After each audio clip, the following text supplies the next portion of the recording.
Hi guys, I'm here with a new automobile brand which is coming to India very soon, and I have a variant which could come to India not as launched but soon after the launch. It's a all new Rio, which is based on the same platform which we are very aware, the Hyundai i20 platform, and it's going to be one of the premium hatchback offering in India if it's introduced in Indian market.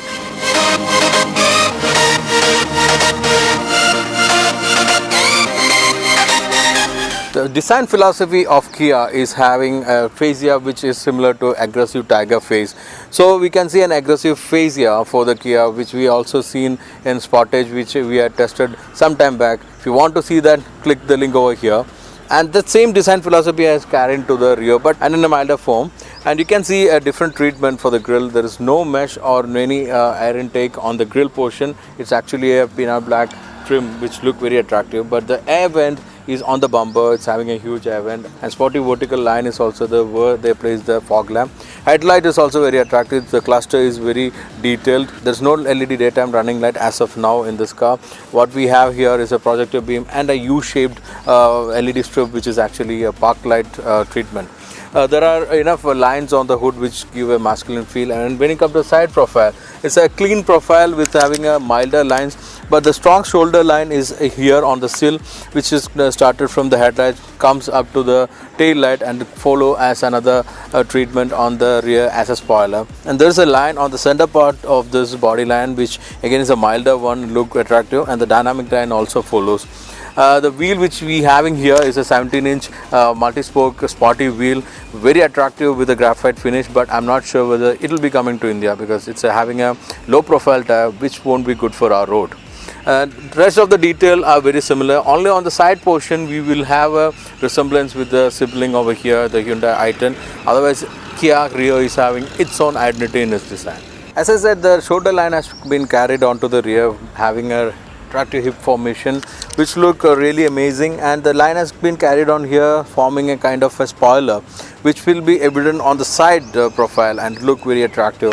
Other treatment is very minimalistic on the boot lid. There's no other lines or anything, but the tail light treatment has been very different, and it's got Kia's identity. There is a LED treatment, and you can see the 3 arrow kind of design, which again is an attractive treatment. And there is a bumper with a black portion, looks sportier and match up with the rest of the design. Altogether, the Kia's design philosophy has been very different from what we have seen in Indian roads, especially on this segment, and it could be one of the most attractive cars when it be launched in India, and could be the sportiest as well.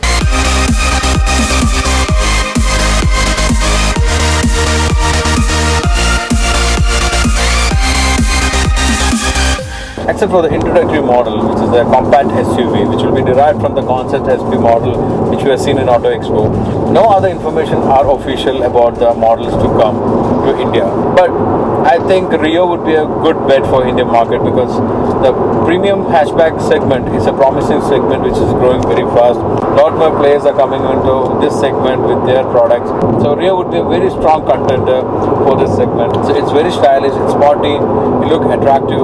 So all this matters for the car to introduce into Indian market. We've seen the car from exterior. It's a great looking stylish car. It's a very well built, very practical interior, but it's having a very different philosophy from the competitions which we have seen. It's having a very straight dashboard with a center console, having all the infotainment control over here. So for the model which we driving now, I don't think it's the top end model. We don't have the proper screen kind of thing. It's a smaller one, but displays, everything are ergonomically well done. The steering is also sporty, optimum size, round. There's a round hub in the center, and the rest of the controls on reach. It's having a very good ergonomics. The seats are also great. It's very supportive. You've got ample thigh support, and the comfort level is also good. The rear is also having a decent space with a good thigh support. The seat slanting is also comfortable. So all this complement for a comfortable drive and to have a luxurious feel The build quality as such is very good. The materials is also appreciable. The leather is also soft. So when you are spending a good amount of money, there will be a value for this car for sure. On the drivetrain aspect, we are not sure what all are the drivetrain coming into India. But as of now, there are few Kappa engines available on the stable globally, and a couple of diesel also available. Since Hyundai is the parent company, they share a lot of technicality, even the platforms are shared. There could be some strategy in sharing the powertrain, which is my wild guess, but I'm not sure whether it's going to happen. Whatever the car we're driving right now is a 1.4 liter Kappa engine vehicle with a manual gearbox. There's a dual option. There are two gearbox options available globally, which is a 5-speed manual and a 6-speed automatic. So for India, there could be options for both. So these all are the wild guess we can give you on right now. What I can really share are the experience on driving. It's a very dynamic car for the respective segment. Suspension are tuned in a sporty manner. It's a bit hard for this road because of the low profile tire. But when it comes to the driving dynamics, you really enjoy a sporty drive with this car. It's having a lot of control on steering, suspension, and even the brakes are performing very well. Only drawback which I've seen is because of the low profile tire, the ride is a bit harsh, and NVH level on the highway because of this tire, there is a bit noise coming on from the road.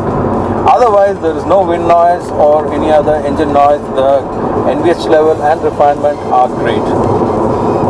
When this model get introduced in India, I think it will be par with the i20 and could be a good threat and competition for the sibling. Could be a good threat and a competition for this cousin. But we can see a very good match from both these giants from South Korea. Another highlight about the interior is the boot space. It's having enormous space. There are a few convenient features which really attracted me. The one is a tray which we can use it as a. There's a tray which can be used as a privacy place and can keep some of your valuables inside. And there is a space for full-size spare wheel. So that's amazing. The Indian market is very thrilled and excitedly waiting for the entry of a new manufacturer from Korea along with two other Europeans to enter Indian market. But the Kia is already very focused. We know what all are coming to India and they already started their groundwork very strongly. So the foundation are laying very strongly here for the market, which means we can see a lot more offerings from Kia for our market, and it could be good for people like us who really love to see more cars, and there could be a lot more good options to pick our set of wheels.